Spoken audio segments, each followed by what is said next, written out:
We now have ourselves a full complement of 24 Championship managers. Let's rank each and every one. Firstly, here are my 6 categories. At the bottom, unproven, working all the way up to proven commodity at the top. I will explain as we go exactly what each means. Let's start at the bottom where I've got 2 who I'd love to see prove themselves. Gareth Ainsworth at QPR and Errol Bulu at Cardiff. Now, if this was League One, Ainsworth would be right up at the top, but his Championship start was very tricky with Rangers last year and he needs a big improvement going forward. With Bulu, it's more about adjusting to EFL football. Experience in Turkey is one thing. Can he make the jump across to Wales nice and safely? Next category is big hype. Now, I didn't think it would be fair to put managers who'd not worked in the Championship before but had built good reputations in English football above those who'd already cut their teeth and done the job at second tier level. So these 4 guys are all expected to do well for their clubs this season as they take their first steps in Championship management. That's Enzo Maresca at Leicester, Stephen Schumacher at Plymouth, Kieran McKenna at Ipswich and Mike Duff at Swansea. Most will be expected of Maresca. He's got the big gig at the Year 1 parachute team straight out of the Man City backroom staff. The other 3 all excelled in League One last season. Schumacher won the title with Plymouth and you'd say he has the most secure gig of this bunch. McKenna came in second, but the biggest spend of Ipswich will add a little more pressure there. Duff lost in the playoff final with Barnsley. Different dynamic though, as he's moved to an established Championship club in Swansea. Yes, higher calibre of player, but he'll need time to get his ideas across. Will he get it? My next tier is upward trend, that being managers who haven't been in this division long, but have all done good jobs relative to the expectations of the clubs they're at. Matt Taylor at Rotherham kept them in the division after 3 straight relegations. He'll be expected to do exactly the same again. John Eustace kept things nice and calm at an often chaotic Birmingham last season. He's going to want to cash in on the positives the new regime brings this season. Liam Rosenior stabilised Hull, looks to have a good thing going there. And John Dahl-Thomason very nearly got Blackburn into the playoffs in his first season there. Very good going, I think we'd all agree. Oh, it's all heating up, isn't it? Before we continue, just a quick plug to say that you can support the channel over on Patreon, patreon.com/Benjamin Bloom, where you can get access to our WhatsApp group, some extra content, and the chance to tell me what you really think to my face in our round table debates. The next 5 go in the safe hands category. These are bosses that know this division inside out. Gary Rowett at Millwall sums that up. He's coming into his 10th straight season working in the Championship. No promotions yet. Alex Neil at Stoke had an explosive start to his Championship career back with Norwich, getting them promoted at the first attempt. It's been a bit more in the middle since, with Preston and now at Stoke. Nigel Pearson also has a brilliant promotion on his CV with Leicester.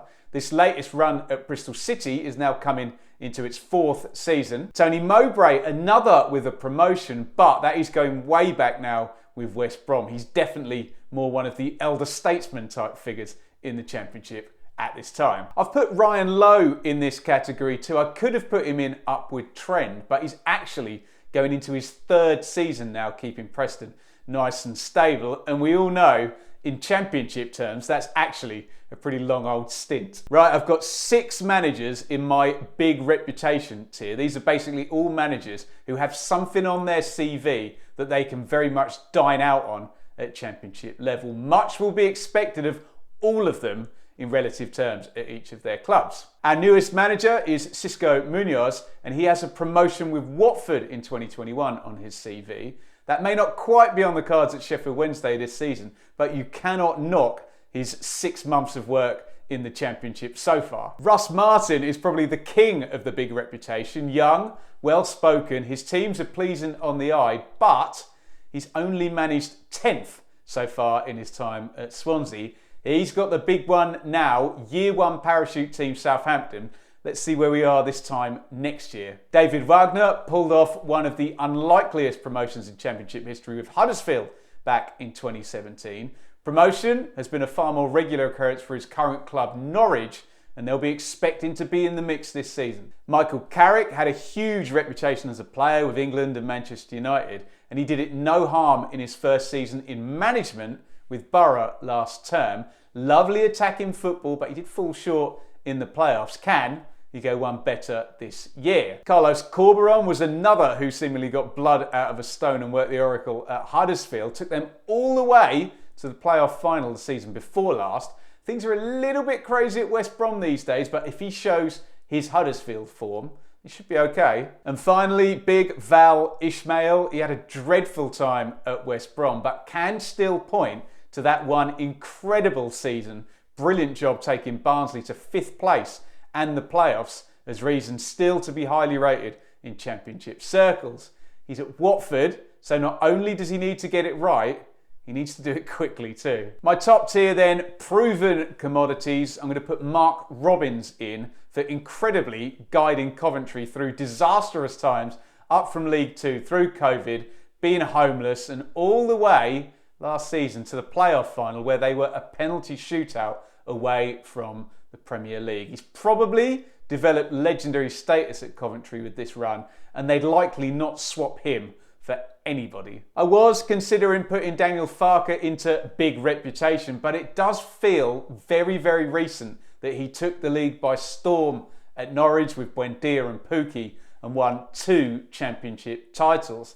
There's no guarantee of a third at Leeds, but as we sit here pre-season, his championship reputation is pretty stellar, you'd have to admit. And finally, he probably needs a category of his own. The old master, Neil Warnock. He's going to do another season at Huddersfield. We can't even put him in safe hands after that crazy, brilliant escape with the Terriers last season. Who knows what on earth he'll come up with this time around, but his stock is still high, and that coupled with his absurdly impressive body of work places him up in the top tier.